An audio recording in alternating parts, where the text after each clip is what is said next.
oxalá não venha nunca à sublime cabeça de Deus a ideia de viajar um dia a estas paragens para certificar-se de que as pessoas que por aqui mal vivem e pior vão morrendo estão a cumprir de modo satisfatório o castigo que por ele foi aplicado no começo do mundo ao nosso primeiro pai e à nossa primeira mãe.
Pela simples e honesta curiosidade de quererem saber a razão por que tinham sido feitos.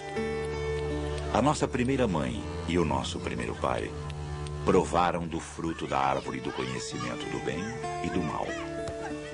Não o chegaram a comer, só o morderam. Por isso estamos nós como estamos, sabendo tanto do mal e do bem tão pouco. Foram sentenciados. Ela a parir com esforço e dor. Ele a ganhar o pão da família com o suor do seu rosto, tendo como destino final a mesma terra donde haviam sido tirados, para nela suarem e trabalharem à vontade. Dos dois criminosos, quem veio a suportar a carga pior foi ela. E as que depois dela vieram, pois tendo de sofrer e suar tanto para parir, tiveram também de suar e sofrer trabalhando ao lado dos seus homens. Que a vida não estava para a senhora ficar em casa, de perna estendida, sem outra obrigação que a de desovar de tempos em tempos. Não fosse ficar o mundo deserto e depois não ter Deus em quem mandar.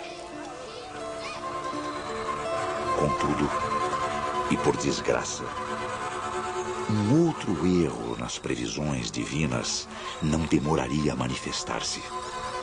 E esse, muito mais grave do que tudo quanto até aí havia acontecido.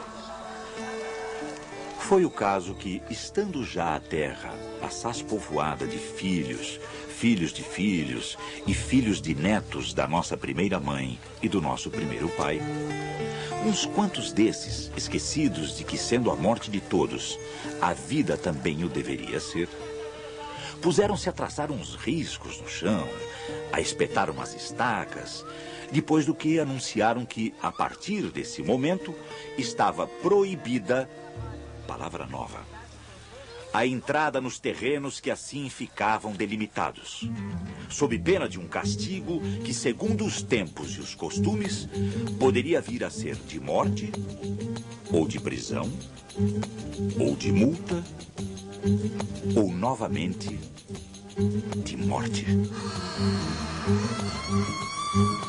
Diziam eles que se o cordeiro veio ao mundo para ser comido pelo lobo, conforme se podia concluir da simples verificação dos fatos da vida pastoril, então é porque a natureza quer que haja servos e haja senhores.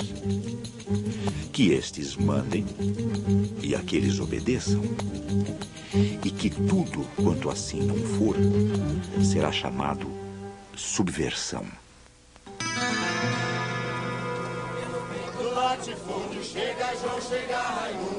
Posto diante de todos estes homens reunidos, de todas estas mulheres, de todas estas crianças, cujo suor não nascia do trabalho que não tinham, mas da agonia insuportável de não o ter, Deus arrependeu-se dos males que havia feito e permitido,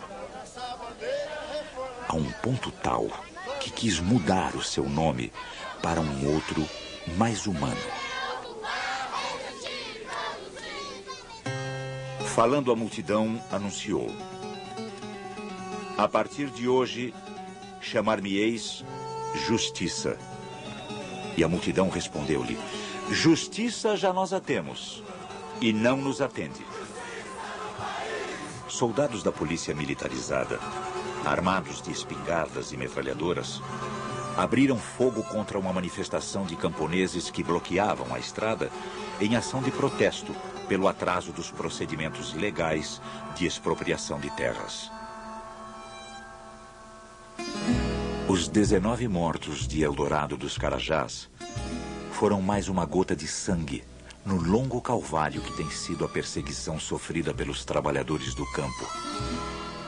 Uma perseguição contínua, sistemática, desapiedada, que cobre de luto a miséria dos camponeses de todos os estados do Brasil. Disse Deus: sendo assim, tomarei o nome de Direito. E a multidão tornou a responder-lhe: direito já nós o temos, e não nos conhece. Muito antes da invenção das primeiras armas de fogo, já as pedras e as foices haviam sido consideradas ilegais nas mãos daqueles que, obrigados pela necessidade a reclamar pão para comer e terra para trabalhar, encontraram pela frente a polícia militarizada do tempo, armada de espadas e lanças.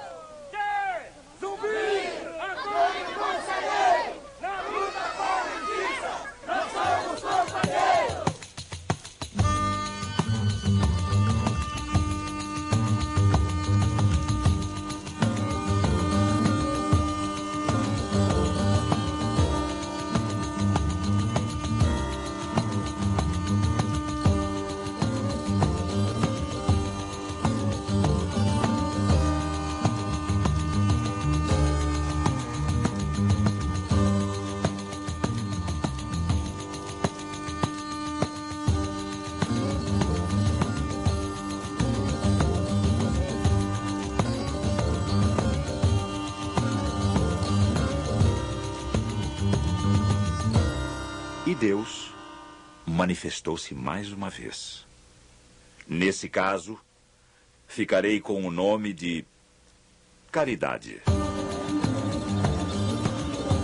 Não necessitamos caridade.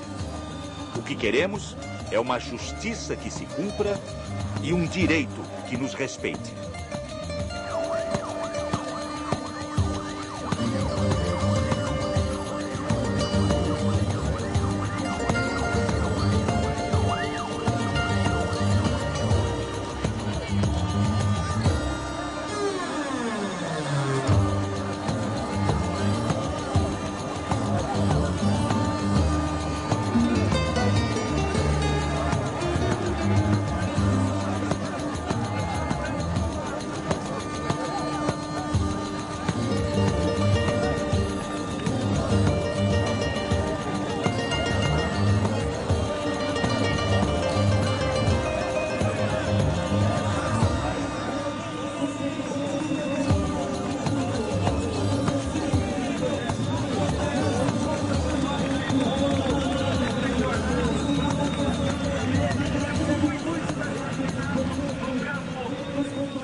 povoando dramaticamente esta paisagem, vagando entre o sonho e o desespero, existem 4.800.000 famílias de rurais sem terras.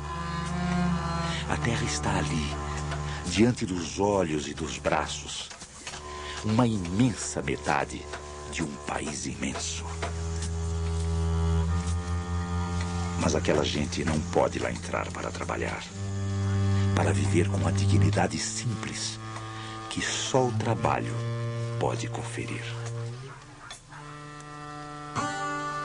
Então, Deus compreendeu que nunca tivera verdadeiramente, no mundo que julgara ser seu, o lugar de majestade que havia imaginado.